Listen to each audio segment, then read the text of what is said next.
Thank you, Larry. And I guess as the final speaker, on behalf of all the presenters, of course, we want to thank you, but the campus and the entire Omaha Jewish community, charming, welcoming, gracious, and everything's gone off without hitch, so thank you for all your hard work and effort. A couple of caveats before I start my talk. This is a subject that has enormous breadth, so I made some decisions on my own of what to include and not to include. Excuse me. It's really just because we're limited on time. I'm not going to be addressing foreign films, European films, Israeli films, and I'm really not going to go into Holocaust films as such, because that's really a subgenre in and of itself, and we can talk about it in the Q&A. I'm going to look only briefly at silent films. Again, that's an important subject in its own right. And believe me, I'm sure all of you will have your favorites, and you'll tell me, but you didn't include this, you didn't include that. Why couldn't you get this close? My choice, I have the prerogative. It doesn't mean that, that one is better than the other. But I'll tell you that what I did try to do was look at films and characters in films that seem to have impact, and not to find the marginal character here and there that shows up on the screen in a movie or in a television show and then disappears, which is interesting in its own right when that happens, but really not what I want to focus on. Echoing something that Eric had said earlier, it really is an exploration of the impact of popular culture, but really if you understand American society in particular, it's in an enormously profound way, in a way that even, great books, as popular as they might be, or great, a newspaper article that appears here and there might be widely read, I don't think can compare in any way to the impact that the mass media of movies and television have had on shaping our culture and shaping the images of people and shaping trends and fashion and things of that nature. So without further ado, let's have a little fun, and I hope I can get through all this. Let's make sure this works. There we go. Worked before.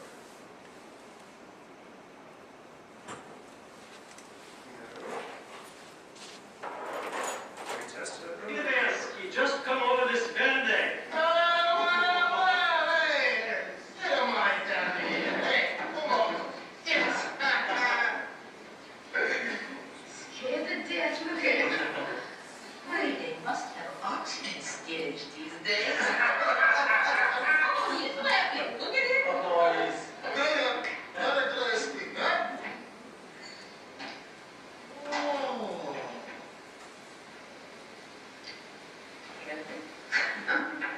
Oh.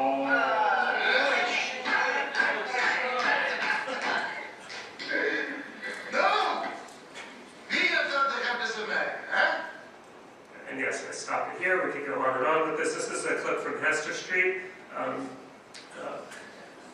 I think we could actually watch this entire film and have a lot to say about what we've been talking about at this conference, because the setting here is in the garment industry. It's an immigrant neighborhood. There's a lot going on. But just this opening scene with the immigrant coming off the boat and the old-timers, or they would call themselves old-timers, sitting around the table.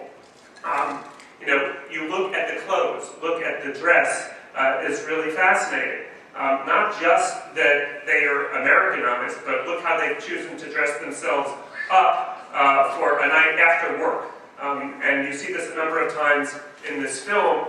They would have their clothes that they would go for work, but they would all dress themselves up in what they perceive to be the height of American fashion. And here they are, really not that much farther removed from when this guy gets off the boat. And obviously the play back and forth with the yarmulke, with the head covering as well. And they're making fun of this guy, but obviously it's not that far removed from when they were in that situation. And we'll talk about this more, but later I just wanted to use it as a way to kick things off. Most of the work that's been done academically, looking at the image of Jews in film, has a lot of give and take with the role that Jews play in the film industry. And I don't think we can overlook that, even as we look at fashion and dress, which really is something that's not dealt with all that much in the scholarly literature on film. But this is overarching. You cannot understand anything that happens in the film industry with respect to the Jewish image, and this goes the same for television as well, until a certain point in time when these things start to change, without understanding this fundamental fact that the industry as a whole was predominantly in the hands of Eastern European Jewish immigrants who created this industry largely out of nothing, and went to great pains over time, and there's a lot of anecdotal evidence about this, to be sure that the specific images that showed up on film with respect to Jews, and that would be Jewish characters, or Jewish actors, or Jewish themes, was dealt with in a very specific, particular way, most often by not being dealt with at all. And I think that's just something we need to bear in mind. I don't want to dwell on it too much, but it's constantly there, and it's important.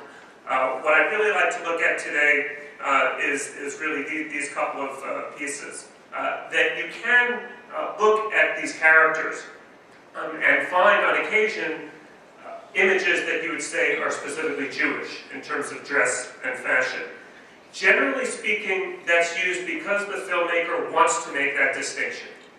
And they're going out of their way, and what I would say, really primarily for generational distinctions, to differentiate between the immigrant Jew and their children, the old world and the new world, or to mark some specific class distinctions. You will, on occasion, see specifically to make an ethnic distinction, but I think that's rarer. Generally speaking, if you're just putting the images out there, it's helpful from the, if there's nothing else going on, what clothing is one group wearing as opposed to another. And there's probably some realism to this. I don't think it's just a film technique. The reality is that the children, the next generation, were taking a different attitude in terms of how they dress themselves up, and certainly that transfers into film. The second bullet here, again, keeping in mind that these filmmakers and the people running the industry are Jewish, they did take a lot of pains to make sure that the image was not really noting a specific ethnic Jew on the screen, and that's more evident from the characters, the actors that are chosen to play Jews. It's one of the tremendous ironies in Hollywood that when the Jews do appear on the screen until, really the late 60s and 70s, you could be pretty sure that the character playing a Jew is not really Jewish, and conversely, all the Jewish actors, which were, flooding Hollywood at that time, were playing these true blood American types most often. The one really side note to that is I think you do see a difference in the silent era. And again, I'm not going to focus on it all that much, but clearly in the silent era, dress was important, more so than you would see in the talking era. Because once you get to the talking era, you could use accents, you could use idiomatic expressions to distinguish one group from another. Before that, the costume, the makeup, those were your keys, those were your symbols here. So this is a classic story. This theme happens over and over again through the jazz singer. Here's a case from 1925 of an immigrant family, and they have a son. The son wants to be American. Obviously, the son falls in love with a non-Jewish American woman, and the conflict emerges from there and is ultimately resolved in a particular way. And obviously, the filmmakers here have chosen to portray with dress the old world in a certain way, and the images on the left, it's the male lead here, who's the Jewish character, generally indistinguishable from a non-Jew of that era. Here's a case in the classic series of films, The Coens and the Kellys.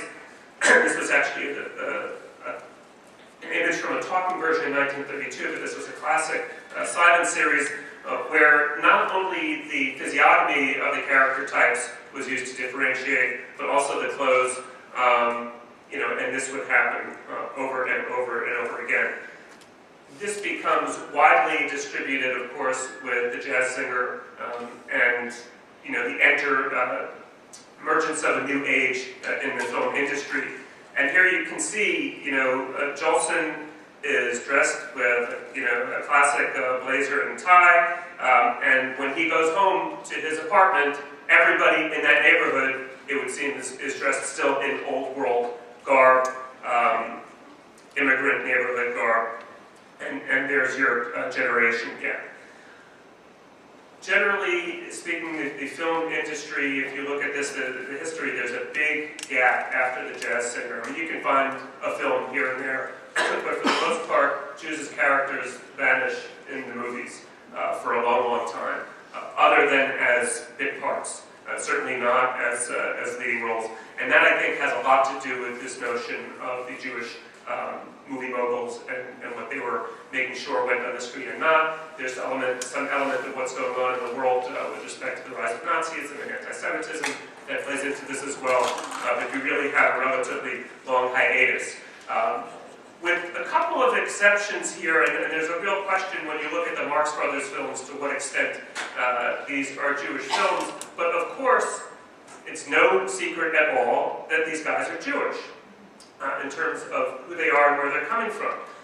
What I find interesting, and this image is really indicative of the characters that Groucho and Harpo and Chico play over the years. They continue to dress basically in this fashion in almost every film that they're in. And they're constantly dressed in a way that is odd. It's different. Even when Groucho wears his tux and tails, he's wearing that in a situation where nobody else is, and he certainly wears it in a very different way. And you could make a case that it's a way still of marking the otherness of these guys, and that's part of their comedy, to be sure. But they're not marking themselves as mainstream Americans, and are not trying to demonstrate any fashion sensibility in that respect as well. So I'd like to take a quick moment to start talking about the nascent television industry as well, because that actually, the Jewish role there has a similar pattern to what you see in the movies, in that there's an appearance of the Jews early, then they vanish for some time, and then they come back. And there's one show in particular in which Jewishness played extremely well, and that's the Goldbergs, which, as you may know, was incredibly successful, enormously successful as a radio show, without any indications during the entire time that it ran that there was any concern about the Jewishness of the show, and that the ethnicity of the lead family and the main character was somehow going to detract from the success of the show. Once you get to the television era, though, something else happens here. And that would be that there's a different image that's being presented as the ideal. This is an image of Ozzie and Harriet and Nelson and their family, which is also the image, one could say, of Leave It to Beaver and Father's Knows Best, and a whole slew of family images that show up. And you can see how clean cut. And the clean cut goes not only to the body imagery, but also to the dress imagery compared to this Jewish family. And Gertrude Berg, who plays the lead Molly Goldberg in the series, this is her classic look. She's wearing an apron here, not always wearing an apron, but wearing the loose-fitting clothing, usually with some sort of lace around her neck. An iconic image of her just sticking her head out the window in the shaft of the tenement building. There was a great documentary that was put together a couple of years ago that just really focuses on the Goldbergs. But you could say really this is an exception that proves the rule, because it's the one show that deals with Jewishness. They make them move to the suburbs. There's a whole story about that, and really the movie industry, the executives, start telling them how they need to portray their Jewishness, and that's the end of the show. They really can't survive as a successful show without their Jewishness there. And something that you do see in this television show as well is this generational conflict in terms of style. The kids, when you see them, especially as they grow through the years, are dressed and act more like your typical blue-blooded American kids, whereas the parents do not. Again, in keeping with some of the things we've seen in this conference, the lead character, the lead male in the show, he works in the garment industry. He was a worker, and then as the show starts, as the TV series starts, he goes off and becomes a manufacturer. And that's just part of the story we've been dealing with for the last couple of days here. Here we're going to move into another era in terms of the films, and I'll get back to television later. And I find this an interesting image for a couple of reasons. As you'll see on this next slide, Charlton Heston really becomes the iconic Jew. Make of that what you will. But here I think this is from Ben-Hur. This is a widely successful movie, enormously powerful in shaping public image. And you actually do have a distinction here in terms of the way these guys are portrayed in their dress. Heston, at this point in the film, this is early on in the film, is just a Jewish merchant, and he wears clothing that is upper class for his group, but still not in league with the Romans who are in charge. And it's only later in the film, if you remember this movie, when he becomes rescued and becomes a Roman citizen, that he can approach these folks attired in the same way. And he has elevated his class once that happens. And we can talk about fashion, I think, in a couple of ways, that it's not just limited to clothing, that it's the overall image that's being portrayed. If you look at the 1956 version of the Ten Commandments, you see Moses here, you see his early life depicted. This is in contrast to the 1923 silent version, in which you don't see Moses' early life as an Egyptian. And I think it's very interesting. When you see Moses as an Egyptian, the Jew that he nevertheless might be is clad in royalty. Obviously, in the image that I've given you here, he's wrapped in chains because he's been identified as a Hebrew, is the term they use in the film. But look at how robust he is. And again, Heston is not a Jewish actor. And the same thing in Ben-Hur. This guy is the ultimate physical specimen for the day, and by no means the stereotypical Jew.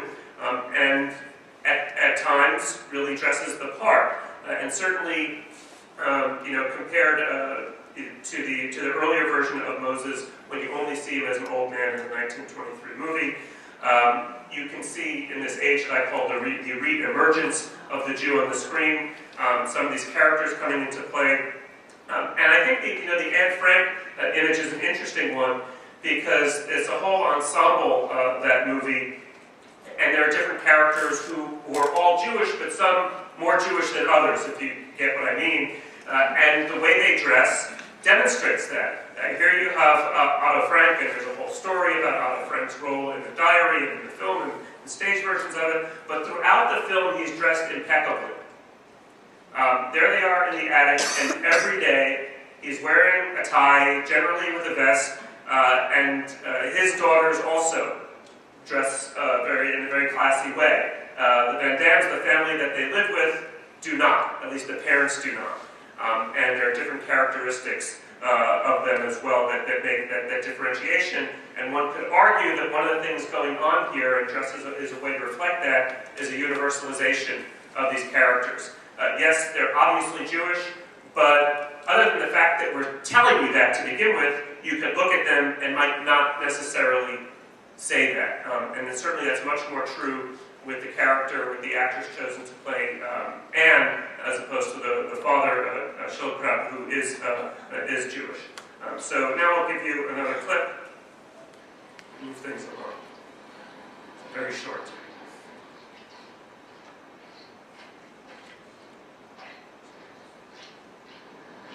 Ari, Lieutenant. Ruben, how are you? Fine. And the car's up there. Good, we'll be ready to monitor it. We can't talk. He's on the other side of the island. He won't be back till tomorrow. He should be on this side of the island. Okay. Hugely powerful film in terms of shaping images of Jewishness. That's Exodus, obviously, from 1960. I want to focus on one thing in particular here. And maybe you picked up on it already. It was not necessarily easy to see in the clip that I showed you, but here it is. Look at Paul Newman's chest. Okay? And you can make light of it, but I actually think this is a the wearing of the Jewish star as the demonstration, fashionably, if you will, of Jewish identity. And really, this isn't my area of expertise, but I think, it may be true that at this point onward, there's a lot else other things that are going on, particularly the Six-Day War at the end of the decade. But the emergence of the star and the high in terms of jewelry that's worn popularly and publicly, that you wouldn't necessarily hide it, you wear it on your bare chest, you wear it in an open shirt, that's a change. That's something that you wouldn't have seen before. What'd you say? Would you mind holding my glasses? Good.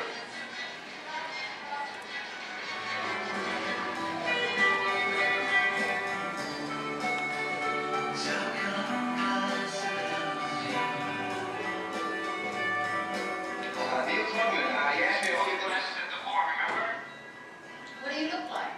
Look at how the outfits Ellen Grove goes through with just the clips I have. A Negro? No, I'm Sagittarian.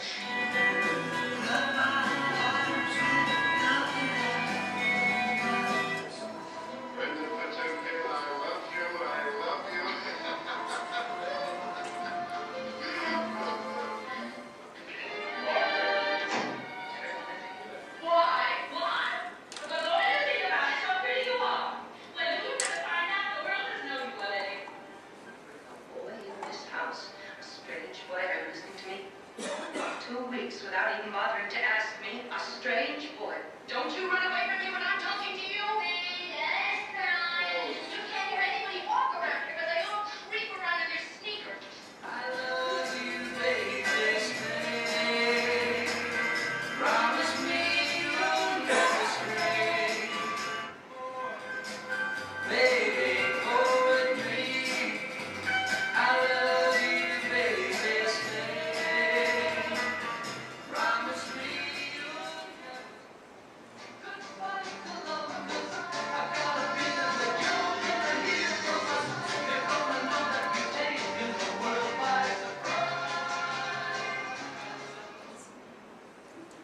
In some respects, in this film, a bit of actually a fashion trendsetter in terms of people viewing this film is very widely viewed. You have a main character, obviously, both the male and female leads, Jewish characters here, and as I said, she's going through clothes constantly, and part of that is a social commentary on consumption, but there is an element of it here in that there was an intent to actually dress her fashionably.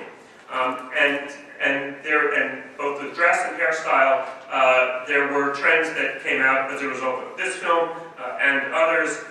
Certainly, you can see that Barbra Streisand, again, not only in clothes, but you look at the hairstyles through the years, are representative of other things that are going on, and obviously that's not the case in Yentl in terms of setting the fashion trend for women, Jewish or otherwise. But I just thought it was a nice contrast. These images one to the other. And you hit this age in the 1970s where there had been certain changes in the way studios were run, where the Jew is allowed to come out of the closet, as I call it. I don't want to talk about Fiddler on the Roof so much, other than to say it's interesting that Tevye and the other male characters, for the most part in that movie, are not dressed in black. It's not portrayed as this Eastern European, entirely black-clad community, with the exception of, I think, the wedding scene and the scene where they, in the tavern with the bottle dancing and such. That stereotype is not being supported by the film, but clearly there's no hesitation about showing them looking like, Eastern European shtetl life. Back to Hester Street. As I said, you could keep going in that movie with so much with respect to how people dress. And here's a classic scene in that film where Carol Kane is trying to be more modern and wear her own hair publicly, and specifically not to put a tickle, not to put a kerchief around her head. She's going to have to wear a hat. And her friend gets her this hat, and they go through all sorts of things. And of course, you need to talk about Woody Allen for a little bit. We went over the swap meet. Annie, Graham, and I got some nice picture frames. We really had a good time. And that really says it all in terms of understanding that film in some ways. and a lot about, trying to understand what Woody Allen is doing throughout his films. Obviously, this is his reflection of how he sees himself being perceived through Annie's grandmother's eyes, and maybe everyone else at the table, for that matter. And no matter what he wears and looks like and how normal he thinks he is, though he certainly, Woody Allen never thinks he's really normal, he can't escape this, right? That's an undercurrent and maybe even a criticism of the studio system before he came on the scene, would have let him do this, right? The big Hollywood moguls would never have let him put this sort of thing on the screen, precisely for this reason, because that's how these guys felt all the time, is that everyone was looking at them and just seeing the Jew. And he's not afraid to put that out there, even as a moment of introspection. And that's because, again, I said that in the 70s, the control in the studios had shifted, and the next generation of Jewish executives, it's still in Jewish hands, but not these immigrants. It's their children, grandchildren, or others who just found their way into the industry and arguably just didn't have the same hang-ups with respect to their ethnicity. So I'm going to flip back to television again and try to get through this so we have time for some questions. Hey, man. Hi. Take that purse. Oh, thanks. I suddenly realized I didn't have a purse to match my new dress, and I really wanted to wear it today, so thanks a lot. Listen, next time I want to wear my purse, will you lend me your dress and shoes? Yeah, sure. And your body. Boy, Mary, you know something? You got a real mid job. What do you mean? This is the kind of job Gloria Steinem wants you to have. Yeah, right. Whereas my job, get you with that stuff to go hang 10. Oh. You're gonna save me.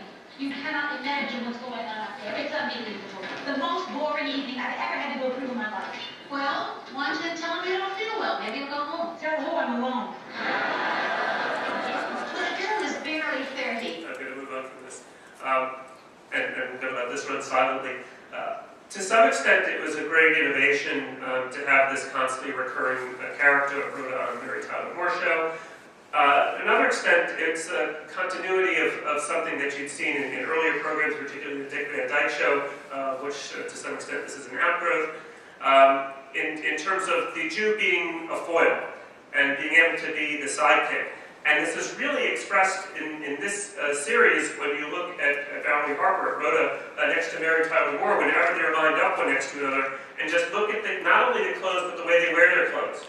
And that Rhoda is almost never allowed to live up to Mary's standards. That's from the very moment the show starts. But there is growth. And this is from the opening episode, that clip there. There is growth in that ultimately Rhoda is allowed to go off on her own, and actually, for a brief moment, sets some fashion trends with respect to the scarf that became iconic for her character, and had all these different sorts of scarves and were constantly worn, and there was a fashion trend that emerged from that.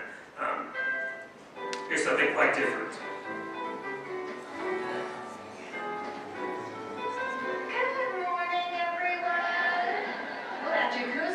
Really knows how to perk a girl up in the morning. Do you people sleep like that?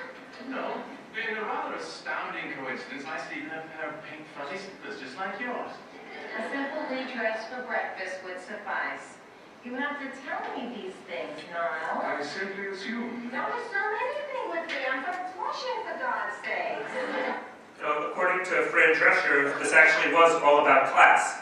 And that the ethnicity really didn't have much to do with it, although it's never hidden in any of the series. But they dress for breakfast, she doesn't. And obviously we could have other images coming from this show of her mother in particular that live up to some particular stereotypes. But interestingly, with other stuff going on in this film, she manages to win the day. If you watch the series to its conclusion, she can be who she is and not hide it, and ultimately get the man. If you really want to look at another interesting sense of a fashion trend coming out of television, this haircut became the haircut that you started to see in many places, not just on television. This is obviously Jennifer Aniston from Friends, and just... But her layered locks have a special place in hair history, alongside greats like the Dorothy Hamill wedge cut, Twiggy's crop, and Marilyn Monroe's curls. Of course, the difference for our purposes here today being that the Rachel is, it's not explicitly, but there's never any doubt about it in the show, based on a Jewish character. Rachel Green, and I haven't seen anyone argue that she's not a Jewish character, even though she doesn't talk about it all that much. And this, sets a trend, indisputably. Just some other images that we have from the more recent TV era. It's not just about the intermarriage element of it here. I see something interesting when I look at these characters of the Jewish men who you see on the television screen really almost constantly. Rarely do you see the Jewish man dressed in a power suit. But the only exception I can really think of is the Michael Stedman character in 30-something, who wears a suit to work every day. But most of these guys, and part of it is built into the storyline of who they are and what they do. But this is true for Seinfeld as well, and other TV shows.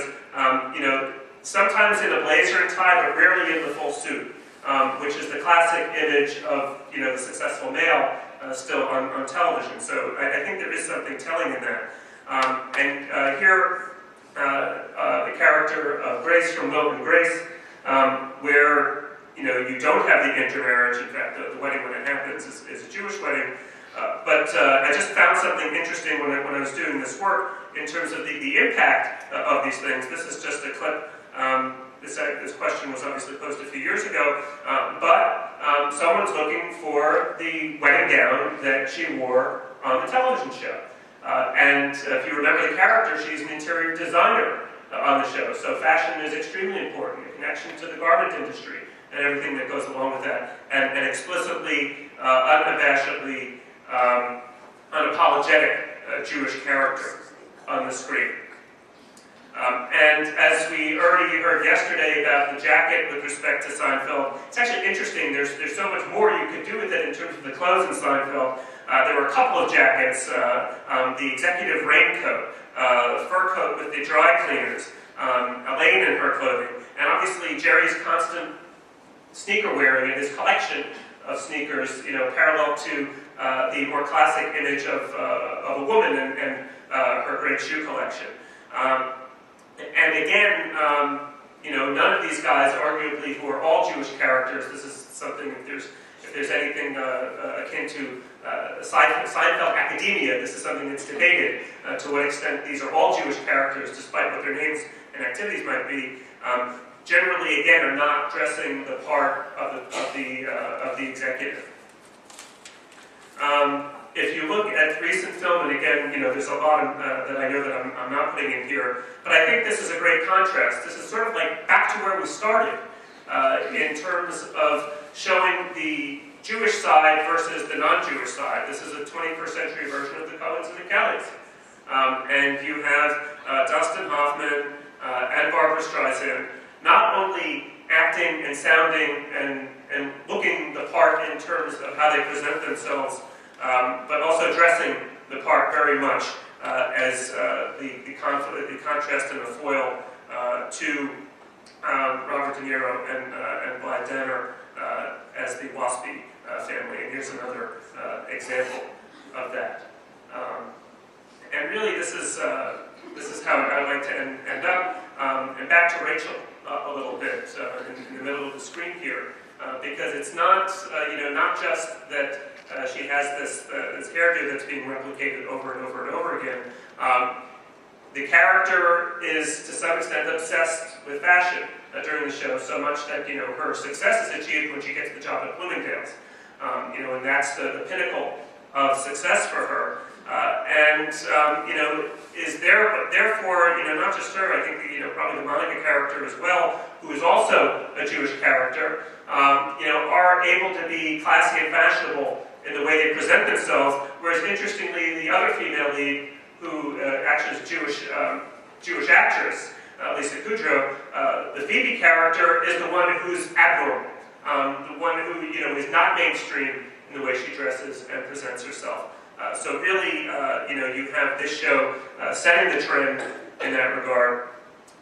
And this, we could go do more and go on and on with this. And I'm certainly willing to hear some of your favorite Jewish film moments. If you can tie them into how people present themselves in fashion and dress and things like that, that would be great.